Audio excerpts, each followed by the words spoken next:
Alright, this goes out to all you Morrissey fans out there. If you guys know what it is, let me know in the comments, alright? If you know it, happy Morrissey night.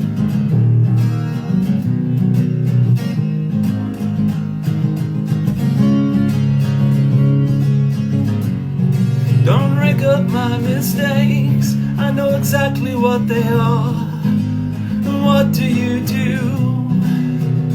Well, you just sit there, a beat stabbed in the back so many, many times.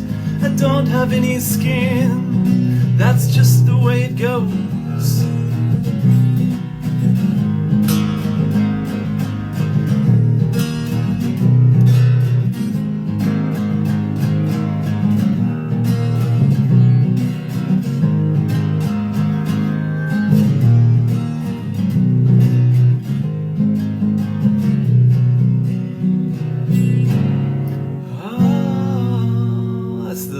Obligatory Morrissey sound. Alright, hey everybody, how's it going? I hope you guys like Morrissey as much as I do. He's had some issues here lately, right? I won't deny that. But as a young man, I spent a lot of time listening to Morrissey and the Smiths. Hang on a second, I'm gonna unplug this guitar for a minute. So, Special Place. The Heart Wants What It Wants. I'm sorry. I had to play that one. That song was called Why Don't You Find Out For Yourself. That was on a release called Vohall and I. Not sure what year it came out, but it's probably my second favorite Morrissey album. My first favorite Morrissey album, since no one asked, I'll tell you anyway, is Bone a Drag. I found that album at a really special time in my life. And the song that did it for me was We'll Never Marry. So it took a little while, you know what I'm saying, for it to, kind of grow on me. But again, it was just good place, good time for Morrissey to come along. So yeah, I've wanted to play that one for a little bit. I think it's probably one of his, somebody mentioned like go sadder, go sadder. I mean, yeah, you can go way sad, but I always find the sadder songs are the ones that kind of have an upbeat tempo to them. You know what I mean? Like they kind of like contradict themselves a little bit. So anyway, I got a new shirt, you guys, check it out. That's right. Fear does not exist in this dojo. Alright, hang on, guys. Anyway.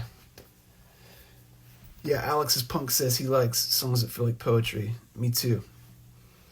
I always liked Morrissey just because it was very tongue-in-cheek. Do you know what I mean? There's a lot of double entendres.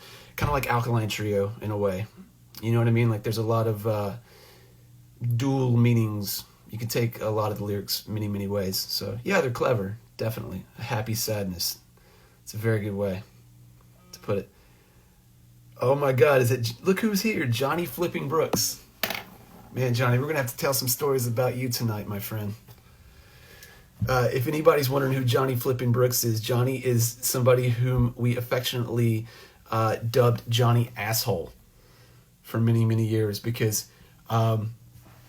behind his exterior of tough love was a gentle giant who loved us very much, although at face value, he would never admit it. So I'm glad you're here. Nice to see you, my friend. Crypt Keeper Curtis says he likes the shirt. Thank you very much, man. And the new shirt's online too. That's right. We do have some new shirts online.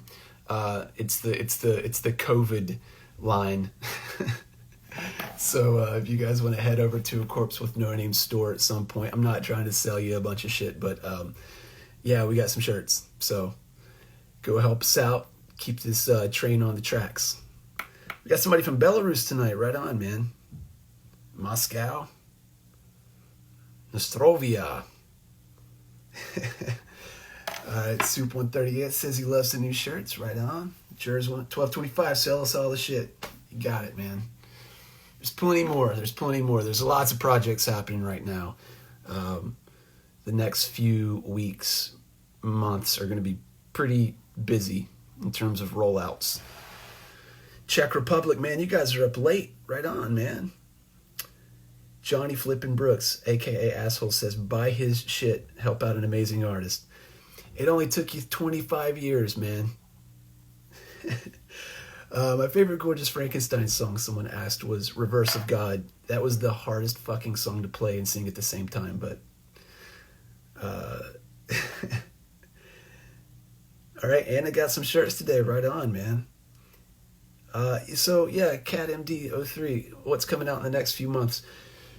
When I can get back into the studio and finish the Nosferatu DVD, that's going to be coming up. But I do have some very special, interesting things planned. So, always planning over here, hustling.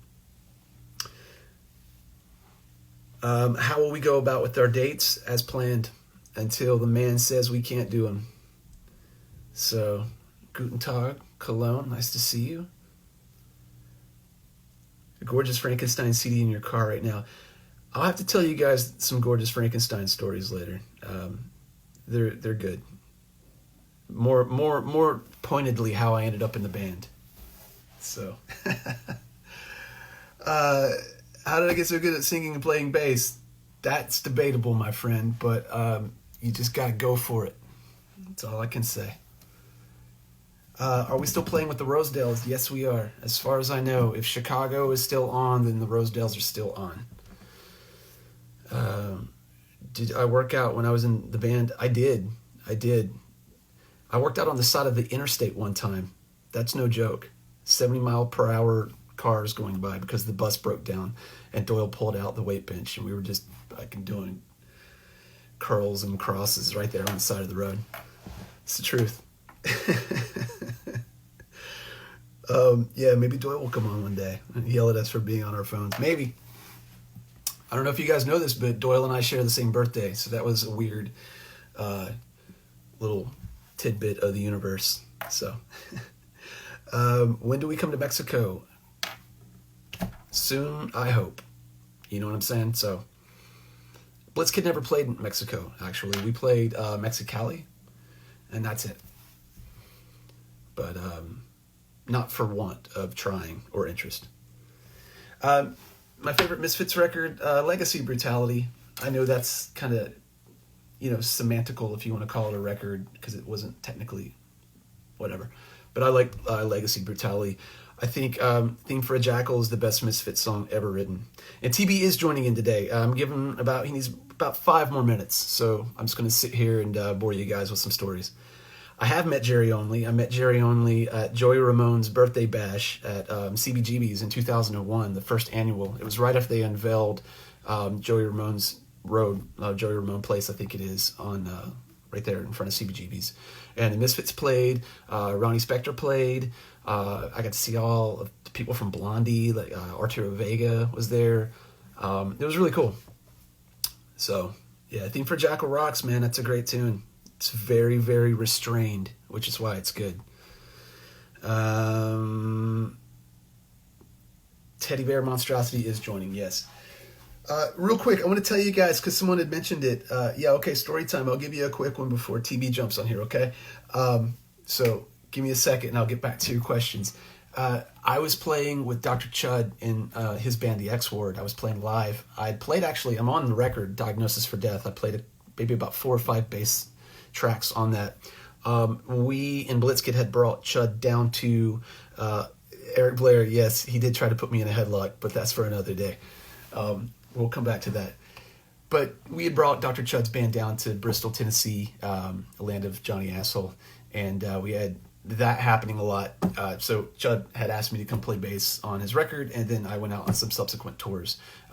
Afterwards, I got a call from Doyle, and this is how it went. I literally picked up the phone and I said, hello? And he goes, is this Argyle Goolsby? And I said, yes, it is. Who's this? This is Doyle. And I said, Doyle who? He goes, Doyle Wolfgang von Frankenstein. And I hung up on him. Because it was a landline. I was getting a lot of prank calls at the time. We were hated and loved in our locale, so, it wasn't uncommon for somebody to, crank us every now and then. So hung up the phone. Chud calls me back. "Hey, bro, why'd you hang up on Doyle?" And I was like, "Are you serious?" He goes, "Yeah, it's Doyle. He's trying to call you. He wants you to be in his band." So he called me back, and we chatted. And what had happened was Chud had sent in a video cassette of me performing, and Doyle saw it and gave me a call, and I flew out to Vegas at the time is where he was, and I stayed there for about 2 weeks. Met Glenn Danzig for the first time. He had come out to meet Doyle. He was in Vegas at that time. He was at a porn convention because I think at the time he was licensing Grub Girl and a couple of others erotic characters to some porn productions. Okay, and we had gone out with Doyle and Danzig, and we went out to eat. We went out to Ruth's Chris Steakhouse. And I don't know if any of you guys have ever been to Ruth's Chris Steakhouse in your life. If you have, congratulations. It's probably one of the best steakhouses ever. But also, I'm sorry for your wallet. That place, I opened up the menu and the salads were $25. Sweating it. I got my credit card, hanging out with Big D. I'm going to make it happen. So I ordered steak, salad, you name it, right? But at the end of the night, Mr. Danzig picked up the bill. Very kind of him.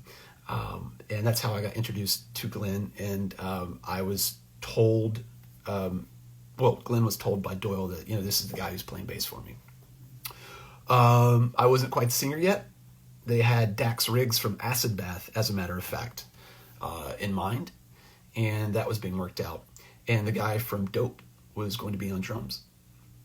So, long story short, that's how I ended up in Gorgeous Frankenstein. I could tell you some more stories. It's just lots of crazy, interesting things naturally happening, aside from working out on the side of the highway.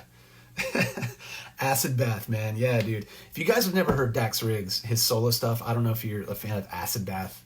90s kind of sludgy, a little bit of grunge in there. But the singer Dax Riggs, he's got a song called We Sing Only for Love and Blood, I think it's called. Great album. His solo stuff's amazing. So, yeah, there we go. I'll tell you another story real quick about Mr. Danzig. And TB, I think he's almost ready to be on here, so just give me a second. At that steakhouse, if anyone's on my circle, you know this story I've told you. We were hanging out, and the waitress came up, and she was taking her orders. All right, pay attention to this. She comes to Glenn, and she says, so what would you like? And he said, I have a question. He said, okay. It's these tomatoes. He goes, are they red or are they bullshit red? He asked the waitress if they were bullshit red. And she goes, they're red? And he goes like this. This is the menu. He goes, okay. So Mr. Glenn Danzig does not like bullshit red tomatoes, from what I've gathered. And I'm not dissing on Glenn. I'm not, man. I'm a fan. Like, honestly, it was super fucking cool. That whole evening, I sat in a Ford Aerostar, like a soccer mom wagon with a giant metallic Danzig skull on the back, which was Doyle's vehicle at the time, because he had his daughter, Boris, soccer wagon, made sense. But it was around Christmas time. This was in 2005. His daughter Boris was watching on the little TV back there, Rudolph the Red-Nosed Reindeer. And I swear to you guys, man, like I watched. I was behind Glenn Danzig he was in the front cockpit seat. He was riding shotgun. I was in the back. And Boris is over here singing Silver and Gold, and Rudolph. Silver and Gold, that song. And I see this face. This is what happened. All right. It goes like this. Yes. Silver and gold, silver and gold. And she threw a stuffed animal and hit him right in the face. And you could see that moment come over him where he's like, but she's a child and he's very, very good with her. So I got to see Glenn Danzig sing Christmas songs. What? And that was Rudolph's nose is bullshit red. That's a good one. So that was a crazy night, to say the least. And I'll have to tell you guys, I think TB's coming here. I'm sorry, you guys. I'm checking. All right, a few more minutes. I'm sorry. I'll keep it rolling. I don't know if you guys saw the video for Man or Monster and Gorgeous Frankenstein, but that was impromptu by definition.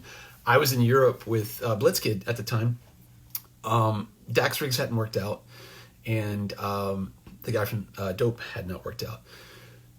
So what had happened was Landon, who sang on the record, he was hired by the band, and I was in Europe. I had no idea that this was happening, but I got a call from I was in an internet cafe at the time. Okay, like I had to go to the internet cafe and pay for an hour of internet, and I checked my email and I saw that George Doyle's wife at the time had called or emailed me and said to call her. So I call, and she says, "Can you be in LA this weekend?" And it was like a Tuesday, but we were leaving the next day, and I said, "Theoretically, yes. Why?" She says, "Okay, we're shooting a video for the album, for 2 songs on the album." And I was like, "What album? Like, what album?" I hadn't even, like, I didn't play on it. That was all Doyle, right? And I go, "Well, who's singing?" And she goes, "This guy named Landon. He'll be here too, but we need you to come out here. Do you have a drummer?" I said, "Yeah." She goes, "Well, is he any good?" I said, "Yeah, he's pretty good." She goes, "Well, does he want to come out and be in the video?" And I said, "Hey, hold on. Hey, Stripes, do you want to be in the video for Gorgeous Frankenstein?" "Yep, he does." And she goes, "Okay, well, send me your info and I'll get you guys plane tickets." So we literally flew home, made it back to Charleston, West Virginia, unpacked our bags, and got back on a plane. That's how that whole video happened. But Glenn filmed that, and one of the funniest things I'd ever witnessed was Glenn Danzig singing a Sex Pistols song right next to me in the stall while we were both peeing in a urinal. So that was pretty cool. All right, TB's here, you guys. So listen, if I've missed some of your questions here, I see How Did I Meet Michael Graves? Answered that last week. I met him when he was recording Punk Rock is Dead. He's a friend of Paul Lifeless, who was in Gotham Road, the drummer. He's been a Mr. Monster Blitzkid on 5 Cellars Below. He was the drummer. So that's how that happened. But have I met any of my horror icons? I have. But as I said, I'm going to get back to all your guys' questions, if that's cool. We're going to get TB in here, and we're going to see what we can get into, all right? So 1 second. We're going live. Diddle-a-deep, diddle-a-deep. Come on, you guys. We all have to do it. There he is. Turn it off, man. Turn it off, man. It's such a wheel to live. What's up, brother? You know, man, just living here in the cyber room. What you doing? I'm sorry, say again? I said I'm just living here in the cyber realm. What are you up to? I can barely hear you, dude. You might need to turn up your volume. Already our Yeah, your volume just like died, man. Yeah, you guys, you're watching. This is the Instagram stream version of Blitzkid playing live. We're tuning up right now. Hold on. I've never done this, you guys. The files are in the computer. I heard that. 1 second, man. All right. Old man trying to figure out technology. Exactly. That's pretty much it. I didn't have a smartphone until 5 years ago. You know what? We figured out MySpace. We figured out GarageBand. That was cutting edge technology in 2000. Give us a break. All right. We were out busy getting shot at and making it home barely alive from tours and planes that were doomed to wreck and crash to the earth. So we're sorry. Can you hear me? I can't hear you at all, man. I don't know what's going on. All right, so I'm going to X you out. Let me leave and come back. Let's do that. All right. Rossell says she can hear both of us. I can hear them too. Oh, man. Desilu says she would have seen us tonight. Was tonight L.A.? Was tonight? I think tonight we were supposed to be at the Whiskey Go Go, which is my favorite fucking venue to play in the United States. Straight up. Shout out Whiskey A Go-Go. Shout out Carlos. Shout out Nikki. Shout out all you guys at Whiskey A Go-Go. You guys are awesome. Fucking people can talk about corporate venues all they want, man. That place is amazing. People are awesome there. Go live with it. Let's try it now. We're waiting. We're waiting. Oh my God, Zombina's here. Are you there? I'm here, man. Can you hear me? I can hear you now. All right. We have we need to do something about this. Is where we got a little bit of this going on right now with you. I know. Hang on. Let me see if I turn it this way. You're at the kids' table, man. There we go. Nope, you're sideways. I'm sideways now. Okay. Well, hang on. You're at the kids' table, bruh. Let's see if I might just have to hold this fucking thing. This is great. Oh my God, this is so much fun. Is that better? That's way better, yeah. You might just have to steady cam this shit, man. Seriously, man. It's good to have steady hands. Hey, yo, Zombina's here. Zombina. Oh. How do you call your lover boy? My British heart. Oh, man. Love Zombina. Dude, that was, speaking of Zombina and the Skeletons, you know who messaged me the other day? Who?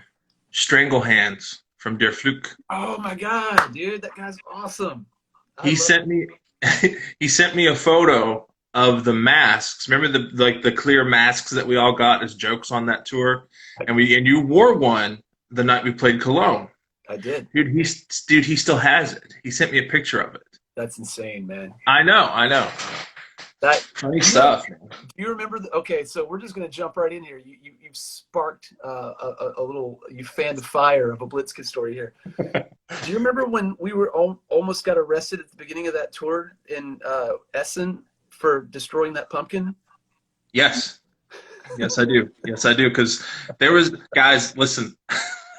there was like a little like market type stand next to the venue out in the parking lot in Essen, Germany. And they had, huh? I think it was Zwischenfall was the venue. Yeah. Mm-hmm. And it was just run by one dude, you know, just like you'd see like here in the States, like a little produce stand or whatever. And they had a bunch of pumpkins. And so, you know, us and Zombina, like, and those guys, we had hit it off really well. And we were just out, you know, outside the van talking with them and everything, or outside it's going to make it sound like rock stars. We were outside the bus talking to them at the time. Yeah, we were on the tour bus, you guys. Yeah. We were outside the bus and we just started talking to them and we really hit it off with them. We're getting along great with them. Cocktail shrimp and a trampoline. Oh my God. Whew, that's another story. But we hit it off with them and we were like, yo, there's pumpkins over there. Let's go grab a couple of them. There was alcohol involved in this as well. There was. We were all, well, except I don't think you were. I think that's how alcohol was involved. Right. That's why you remember.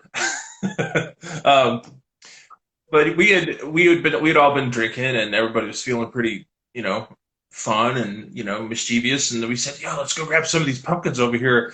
And the drummer from Zombie and the Skeletons, Ben, and Ash, the guitar player, they just start smashing them on the ground. They're like, oh, look, we're smashing pumpkins. It's fucking awesome. You know, and so Stripes and I join in. And then, like, the dude... It was just such a melodic, like, just like, destruction. It was just kind of like flowed naturally. Like, everybody, like, saw what we were doing, and then everybody was like, hey, I'm going to do that, too. So we smashed what, probably like 10 of these poor dudes' pumpkins all over the parking lot. So this is where I come in. I wasn't around when this happened. I was there in the aftermath. I was trying to come to the bus while there was a standoff.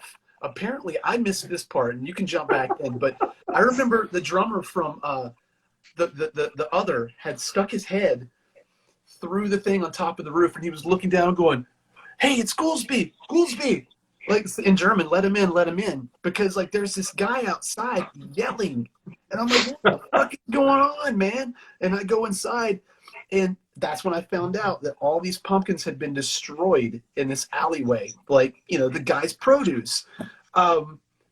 His way to make a living, and we're just like, screw you, pal. he was outside, man. But then he ended up bringing more people, and then it was like this standoff to where like we were like more or less a hostage crisis inside the van. We were like, we gotta go.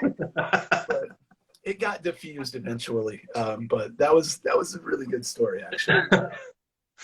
Whew, one of many, one of many. So how you dealing with quarantine days? Shout out to Epidemic. Yeah. Nate was here last week, and I thoroughly exhausted that reference. I'm doing it, man. You know what I mean? I'm writing, playing, looking at stuff in magazines that I want to buy Same. for Same. said writing and recording purposes. New album, I got that in the pipe. So just gotta get back into a world where I can demo and then make these things happen, man. Yeah. So, other than that, I've discovered a lot of like things on Prime. Amazon Prime has become like a rabbit hole to me, where I'm like, oh my god, there's like I know. crazy Earth versus the Spider. Oh my god, like all these movies that I want to watch. So, You know what else is good? If you have, I don't know, like what your this is where we get dorky and talk TV. I don't know what your setup is. I don't know if you have like a Roku or whatever, but there's a channel on on Roku that I have called Popcorn Flicks, dude. I've heard of So that. many good horror movies on that. So many good horror movies, like man, like Night of the Lepus and all the really like cheesy bad ones, but there's also like a lot of the good old school ones too. I So watched I watched Space Amoeba last night. That's an old Toho flick. You know, the Godzilla yeah, studios. yeah, Dude, I have such a soft spot in my heart for those just terribly wonderfully acted movies, man. So absolutely. And the thing is like when we're all together too, like even now, it becomes like mystery science theater with us when we watch them, and sure. we always comment and everything, but Hey, anyway. Tracy, not to cut you off, but Rotten Alice just asked, and guys, again, if we're missing questions, I'm so sorry. I'm just gazing into the beauty of TB's eyes right now, and I'm missing a lot of them. Rotten Alice is, can we hear about your cousin and the bone he found in the graveyard? Oh, can I set Okay. this up? Okay. All right. So, Go ahead, go ahead. yeah, you could interject whatever. I just was going to give an outside perspective because I'm not related to the guy. So so basically, what happened is Blitz Kid in the town where I'm from, Pocahontas, Virginia. There's a really seriously cool. My hands are getting tired. I have to switch hands. Getting me from all the angles today. you need a selfie stick, bro. But basically, what happened is in my hometown where I live, Pocahontas, Virginia, where I'm from, there's a really cool cemetery, which is like probably I think it's up to 4,000, 5,000 grave sites up there, and they're all really old because Pocahontas is an old mining town, and so you have all these really cool crypts and headstones and stuff from dating back to like the late 1800s, like 1870s, 1880s, 1890s.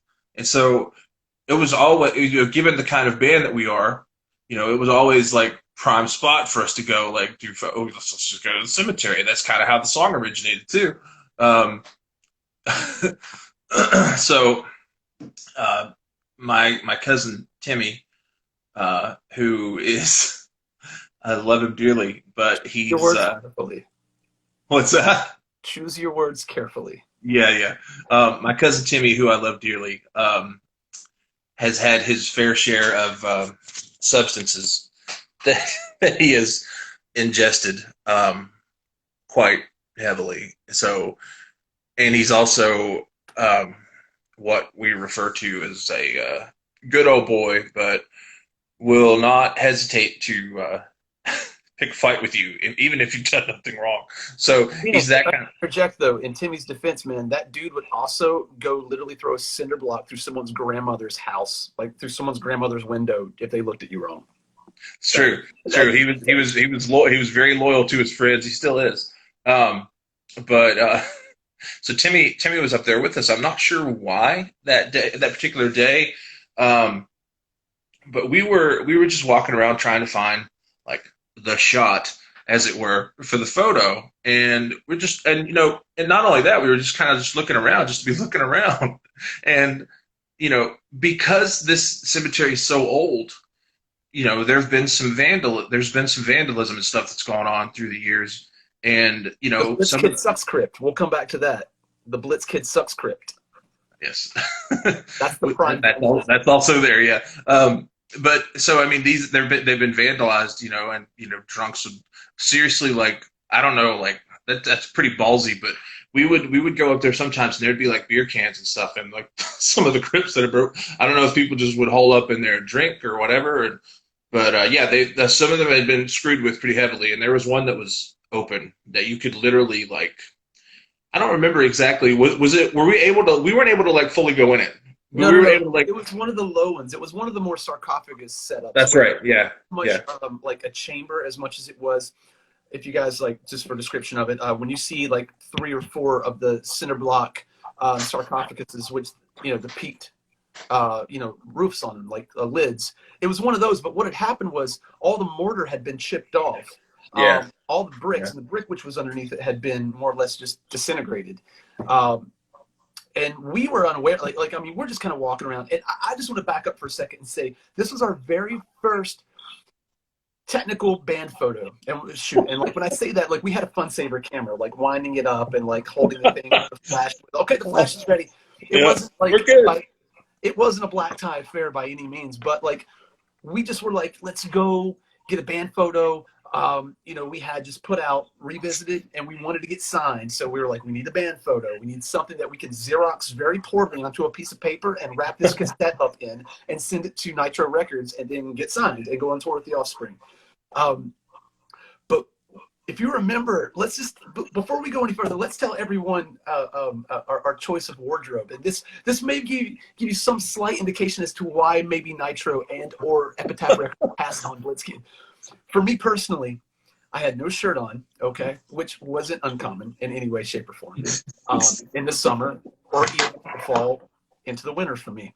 But I have a really badass battle axe that I got when I was 11 years old, okay, from Sportsman's Guide. It was a magazine my dad got that he would get all his bow hunting equipment, such as arrowheads and anything else that you would use to kill animals and deer with. And they had a battle axe in the back. It was a Gil Hibben battle axe.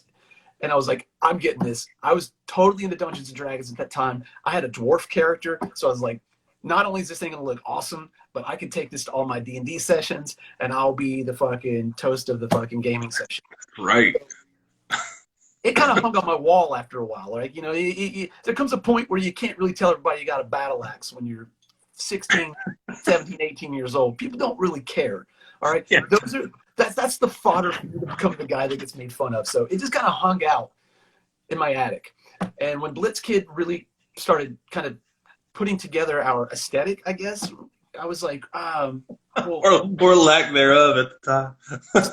Sock Hop, is about a kid with an axe. I was like, I have an axe. Like, let's put the axe in the photo because, like, it's like Blitzkid and he's snapping with the axe. So I'm holding this axe like the Waddy Buchan version of like Bork Nagar. I'm like the crust punk version of a black metal band holding his battle axe with a mohawk that we had used your mom's. We took eggs out of her refrigerator, separated the yolks from the whites. Because we had read somewhere that egg whites were the best mohawk thing to use, right? The best thing to use on your mohawk. Now, speaking of mohawks, let's get on over to Dr. Stu. Our drummer at the time had on a button-up shirt that you would wear if you were weed-eating the hillside with a Quiet Riot patch sewed onto it. He had a la Prodigy, his red Myhawk going all the way back, and a shirt that I had so affectionately made for him with iron-on letters from the sporting section in Walmart that said, F-U-C-K. So, more poignant statement there never was. And if I remember correctly, you, sir, you had some pretty nice thigh-high pantyhose going all the way up to past your elbows. I did. They actually went up to my, like, almost up to my shoulders, and we had ripped them up, made them look all, tough or torn and tattered or whatever. And if you remember correctly, my go-to shirt back then that I got from Southwest Virginia Community College Radio Club when I was the program director, because I was getting all the cool swag and all the promo items and stuff from different record labels back then, was an LES Stitches shirt. Do you remember that shirt? I do. It was a gamble with you. It's like you got up every morning and threw a dart at either your LES Stitches shirt or the Horror Business shirt, as I did with my either Operation Ivy shirt or my Operation Ivy shirt. Exactly. And I want to say, and there was the new school, like, Misfits shirt too at the time that I'd gotten. Yeah. Was the new Crimson Ghost logo at the time. But yeah. And if you remember correctly, I had to echo Steve's or Goolsby's, everybody knows your name, whatever. Breaking the fourth wall.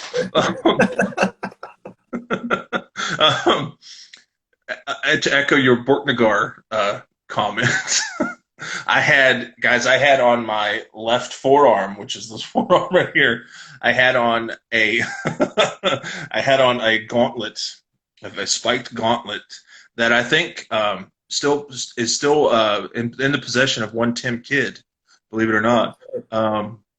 And on my other wrist, on my other arm, my right arm, I had just a regular, spiked bracelet. So we looked more like a combination of, like, a confused, like, punk / black metal band. we looked very wayward. We looked like we were the younger brothers of every stereotype that we were, like, projecting in that picture. Pretty much. My brother's shirt and my brother's version of this on, but and just so you guys know, people are asking out here, Tracy. They're like, can we see this photo? Yes, I have this photo. You actually have the actual photo. I do, yeah. I will post this on the Blitzkid Instagram. Has to be done. So we affectionately called this photo the Head McGee photo. Remember that? Yep. And the reason why is because in the foreground of the picture is a tombstone that says McGee. On the crypt behind us is the name Head. So Head McGee. And the Head crypt actually became the Blitzkid Sucks crypt around 2003, when some of our fan club had decided to infiltrate our turf and go up to the cemetery and spray paint Blitzkid Sucks on the back of the tomb. And I remember you and I talking about this. We looked at each other and we were like, there was never a moment where we were like, we got to get these guys. I was just like, dude, that is like Nikki Sixx said it the best. You know what I mean? Like, if you're going to be a punk band, like, they got to love you or hate you. Like, if you're nothing until you're hated, man. And they hated us. And I was like, dude, the lengths that someone went just to express their discontent with Blitzkid, I was like, that was one of the defining moments where I felt like, dude, we might be doing something really legit here. Seriously, like, we kind of were like, we've made it. People are desecrating people's graves over their opinion of us. Yep. And while I apologize to the Head family, I know we still have to tell everybody about the bone, but I want to tell you remember this, Tracy? Like, guys, this is fucking crazy. There in Bluefield, there's very limited opportunity, as we know, right? I mean, that's how Blitzkid came about, was boredom, lack of opportunity. It was either, we were in college, right? But at the same time, it was like, how do you fund what you want to do, your lifestyle? And if you're in a band and you're 19, 20 years old and it's like 1999, like, it's expensive to be in a band where we are. So again, there's not a lot happening there, but there are a lot of like pawn shops and antique shops that open up, and they come and go quite a bit. And I don't know if I ever told you this, Tracy, or if you saw this or not, but I went into one of these antique shops one day, and this was probably like in 2004. Mm. Okay. I go in and I'm looking through a bunch of old photographs. And on my mother's name, hand to God, on my bass playing hand, I pick up a picture. And it is the head guy laying in his coffin, coffin open, family looking dour directly at me in front of that tomb. It was the moment before they buried him. Wow. I found that photo out of thousands of photos, man. Yeah, you never told me that. That's crazy. I still have it. So I know what the guy looks like. He's laying there dead as a doornail in the coffin, lids open, post-mortem photo, about 16 family members, dour, looking up, gazing right at me. And this is the point where I'm like, oh my God, they're coming for me. I'm so sorry. But I still have that photo. That's always been to me like one of the weirdest things, man. That was our first band photo. It more or less elicited that grave site getting tagged, and then I end up with a photo of the guy That's randomly. crazy, right? Like, what a world, I know, man. man. But Yeah, the that's true. bone, Maybe he is our lucky charm. That's right. That's right. maybe he is, man, or maybe Mr. Head. maybe he's waiting for us on the other side. He's just like, I got a can of spray paint for you boys. Yep. Let's go. But the Let's go. bone, what had happened with the bone? And I'm sorry, I don't mean to keep. No, no, yeah, you're fine. Yeah.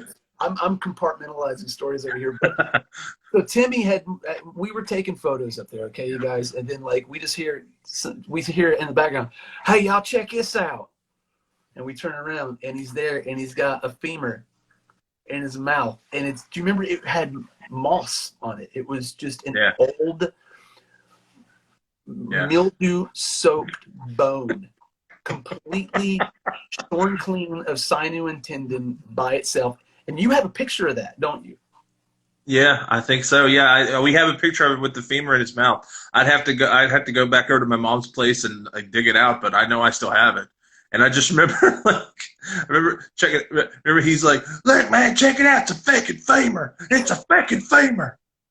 And we're like, oh, what? And we turn around and he's got it in his mouth. And I'm just like, dude, hey, man, are you trying to get hepatitis? Hey, man, but points to Timmy for calling out a femur, man. You know what I mean?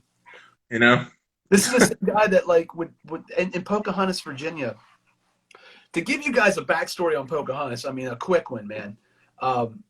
It's an old coal mining town. Yeah. Okay? Less than 440 people now. Yeah, that's less than 400 people. It's one of those situations like in The Lost Boys where Grandpa says, well, let's just say if all the dead were up here at one time, we'd have a hell of a population problem. It's the same way. That cemetery is the centerpiece of Pocahontas, Virginia. Yeah. It's a registered national landmark that they have just taken shit care of. Do you remember we had a friend, Cammie, who was trying to come in because she worked for the state. And she was trying to bring in grant money to fix it up. And the city were like, nah, we're good.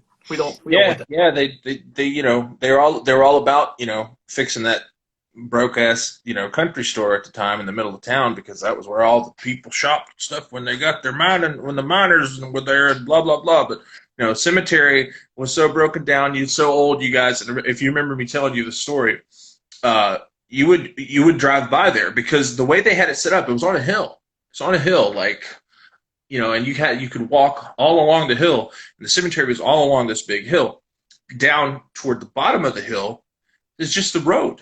So, there was just a barrier of like a little tiny wall that stood no higher than like your waist. So any graves that were like near the end of that wall, when it would rain, especially if it would heavy rain, some of them would freaking wash out into the road. And there'd be bones and stuff like in the road, like people's graves would just wash out into the road. So it's pretty creepy. So, when people say like, well, I don't understand like how you guys could be for me where you are and, be what kind of band you are and blah, blah, blah. Like, we saw some shit. We did indeed, man. I mean, we're from a really richly, interestingly cultural area, and I'm not saying that disrespectfully, man. I mean, the Appalachian heritage is really sorted, man. And going back to Pocahontas, you got to realize at the time when Pocahontas was a mecca, it was isolated. Yeah. You know what I mean? Like it was out in the middle of nowhere. I mean, the business went where the coal was, and the coal didn't always go where it was convenient. So these towns would pop out in the middle of nowhere. And Pocahontas was one of those cases. But what makes Pocahontas an interesting case is the fact that um, it was so affluent. At one point in time, it had an opera house. Yep. It had a Jewish synagogue, which Mm-hmm. is unheard of in the 1800s in lower West Virginia, Yeah. because the population of Jewish people were just so slim. But at that point in time, so many immigrants were coming over from Russia, from Poland, who were Jewish, to work in the coal mines. Mm-hmm. But I think most notably of Pocahontas, the thing people affectionately remember most was the cat houses. There were 3 whorehouses in Pocahontas, and they stood for a very long time. They did. Dude, at one point there were 20. There were more than 3. At one point, when like the coal mining industry was booming, there were 24. 24 cat houses. 24 cat houses and 25 saloons. So if you wanted to have a good time back then. And keep in mind, it would take you 15 minutes to walk around the entire proximity of the city. Yeah, it's not big at all. It was not big. It was spread out. But you know what they would do, the mining company, and I just want to throw this out there because you and I are both Appalachians, here, and a lot of people, I think West Virginia, there's a lot about it that people don't really take into account. Right. Like the coal mines, for example, like how prevalent that is on everything in terms of like what we do and what made our surroundings. Those coal mines, when they started out, they took people who had nothing and they had no other opportunities. They had immigrants who were coming from other countries who were just looking for a better way of life. They had people from the area who, they needed income. Yep. And if you worked for the coal mines at a certain point in time, you were more or less an indentured servant, because a lot of those companies, they didn't pay you with money. They didn't pay you with, George Washington and Abraham Lincoln. They paid you with company money. So whatever money you made from working went right back, and you could only get your stuff at the company store because they only accepted company money. So you might work your ass off in these mines and get this money. And if you want to find your way to Bluefield, which is 15 miles away, by a horse, go ahead. Otherwise, you're going to have to get your provisions at, the company store. And a lot of the houses, like your house for that matter, was a company house. Yeah. I remember the first time I ever went to your house, I was really confused because, Tracy lived in a house that was built by Norfolk and Southern Railroad Yard, and it was a split duplex. But by the time your family had moved in, they'd taken the wall down. So the most interesting thing about your house was, like, you would go in your kitchen, and right next to it was the exact same kitchen. You would go into the living room, and then across from it was the living room. There was a staircase, and everything was mirrored. There was a bathroom next to a bathroom. It was crazy, and I didn't understand it for a long time until you explained what was going on. They bought that house. My mom and dad bought that house in I think it was 1974 or so, and at the time it was still they wasn't at the time it was still just kind of like as a duplex, but then they did some renovations on it and split, put the staircase in and everything like that, and that's why it was, laid out as it was. It's true. Like, you'd go to the top of the stairs in my house, and there was a bathroom, and there was a bathroom. Then there was my bedroom to the right of the first bathroom. Then there was another bedroom to the left of the second bathroom, and then another bedroom, and then a closet. And then my mom and dad's bedroom was next to mine. Then you go down the stairs, there's 2 kitchens, and then there was 2 living rooms. So it was funny growing up, we had the main living room, and then, what we referred to as the other living room, which is legitimately what it was the other living room, where you could just, we had the TV and stuff in the main one, which was the exact same size as the other one. But, in the other living room, we had, like, later on, we had, like, a computer, we had the big piano and stuff like that in there, and just odds and ends, some end tables where we'd put, stuff away and whatnot. But it was totally, it was totally like that up until my parents bought it, and then they did some renovations on it and became a split level. So I think one of the most interesting facets of your property is the fact that, and if you guys are still with us, there's an old coffin company, yes, a coffin manufacturing company directly across the street from Tracy's house. You could see it from your bedroom. You could see it from your front porch. The best part of this coffin company was its name. And let's give it to you. Take it away, Mr. Bird. Butt and Company Coffins. But UTT. Yeah. Because apparently the Butt family, as it were, had quite a bit of capital and some money, and they had their hands in quite a few businesses in town, back in the day, and they owned this coffin company. And I think a street name is even better. Yeah. So the street that I lived on, because this was apparently where the Butt family had populated in this town. The street that I lived on was Butts Hollow Road. Butts Hollow. Butts Hollow. Butts Hollow. But you know what, man? I was just thinking, like, how amazing it would have been if, like for the influence of butts that there were in Pocahontas. It's a shame there were none in the cemetery, because it would have been so much better if it was Butt Head instead of Head. Butt Head. Butt Head. Butt Head McGee. Butt Head McGee, man. That. There's a guy in Pocahontas right now called Butt Head McGee. He's somewhere. He's in that cemetery somewhere, dude. We'll find him. He is there. But that coffin place, do you remember that, man? Like, dude, I want to tell all you guys out there, number one, that place, when you would go by the windows, okay, like when we would drive down Butts Hollow, you could look in the window and see coffins in there. And these coffins were legitimately built and constructed and fabricated in the 1800s. Yeah. There's one in there that is absolutely gorgeous. It's a glass coffin. Mm-hmm. It's a Masonic coffin. On top of it has a protractor and compass. Yep. It's glass. Now, I think I told you this, Trace. Maybe about 4 or 5 years ago, my wife and I were going through Pocahontas, and we saw that it was open. We saw the door was open. We were just driving along. So I stopped, and I saw a gentleman across the street on the porch, and he's like, "Hey, can I help you?" And I said, "Hey, yeah, you may remember me.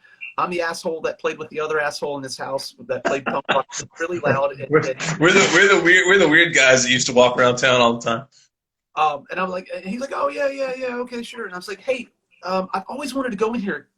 Who owns this? There's stuff in here I want to look at." And he goes, "Well, I do." He goes, "Technically, there's a guy in Christiansburg, but I take care of it for him. I'm actually doing some stuff in there right now." And I said, "Well, will you mind letting me go in there?" And at the time, your cousin Jonathan was the mayor. Yep. He may still be the mayor. I don't know. No, his brother Ben is the mayor now. But I remember saying, I was like, "Hey, I know Jonathan, like, it's cool. Like, if I do anything shitty, you can call the one cop that's on duty and take me to jail." And he's like, "All right, cool." So we go in there. And I think I told you this story, man. We're standing there, and there's, like, blood transfusion kits.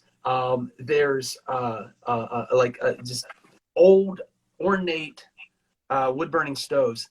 And I'm looking, and I see this thing sticking out from underneath a shelving unit. And meanwhile, this guy's talking to my wife, and he's looking around, and he's showing us all the coffins. I look down, and I see this little white, chalky-looking thing. So I walk a little closer, and I bend down, and I look underneath the table. Dude, it was a skull with a spinal column still attached, so much so that all of the cartilage had drawn up black and coiled itself up like a centipede around the skull, around the base of it. It was decrepit, and the top of the skull was gone. And dude, it was legit underneath that thing. I didn't say a word. Just hanging out there. Check this out. We're walking around, corner of my eye. A few minutes later, I see the guy look down at it, and he takes his toe, and he fucking nudges it underneath the thing. Wow. Maybe old dude was conducting some, shady business in there after hours or something. So it's like, hey, maybe we should get out of here. yeah, let's go. Yeah. We have pictures of in there too. I'll post some of these for you guys as well. I'll post some of these photos. This was at the time they had that weird. Do you remember they had that weird clown doll at the top of the coffin company, sitting up in a window, leering down at you? In the top window, yeah, freaking terrifying. This is like. Oh man. That's just the tip of the Pocahontas iceberg, man. Seriously. right there. There's some scary shit going on. So another thing, I think it's interesting to point out that the reason why that cemetery is there is because there was a huge tragedy in Pocahontas. Keep in mind, methane gas is and has always been and will always be a problem with the mining industry, despite whatever technologies they may come up with. Yeah. Okay. I mean, it's Sago Mines. I mean, that wasn't even long ago. I mean, the technology just doesn't help when you're miles under earth. You can only do so much. But at this point in time, I mean, this is when they were just sending canaries down, right? You know what I mean? And like, oh, the canaries flew back. I guess it's okay. But there was a huge, huge, huge explosion in that mine, and it killed how many people? Do you remember? 130. 130 people. Yeah. Blew them to bits, and they're all still down there. Mm-hmm. They could only get a fraction of those people out because they were all in the recesses of that mine. So that's why the cemetery, a lot of the graves there are more or less like placeholders for people. Yeah. And they do this thing every year. It was really, really eerie. I was just going to mention that. Now, you guys, real quick, we have 1 minute and 54 seconds left, so I'm going to jump back on here. We're going to get Tracy back on here, and we're going to keep telling you guys stories. We're going to play some music too. So come back, okay? Join us again, and we will entertain you. So just waiting. Doing the Wayne's World thing again. No, but what I was going to say about that whole thing is every year they do this thing where they set up white bags with votive candles in them, and there's like over 100 of them on the hillside at night in the fog. Yeah. It's really something else. You know how like guys, like sometimes in your suburban type neighborhoods or whatever, they do like the candles in the bags and stuff like that for like certain holidays or whatever. They line them along the streets. That's what they do for the cemetery for the miners on the anniversary of that every year, and it looks really cool. It looks really creepy, but it also looks really cool at the same time. And that mine is haunted to this day. Oh yeah, absolutely. So when Marco from the Crimson Ghost from Germany was in, and I took him in there, and he was like, "This place is freaking me out, man. Like, there's that place is no joke, man. You know, when you say American Gothic, it's textbook definition. I just implore you guys, if you don't come back to our second installment of this in a few minutes, go Google Pocahontas, Virginia, or there was a show called Dan Travels. Yeah, Dan Travels. Dan Travels on the Travel Network. It's on YouTube. They talk about Pocahontas. You guys should really check it out. That'll help you get in here when you see Blitz Kid, if you want to know why. So, like you guys. That's the thing. Like people don't understand. 138 viewers. Oh, it's super horror punk now. We'll be back.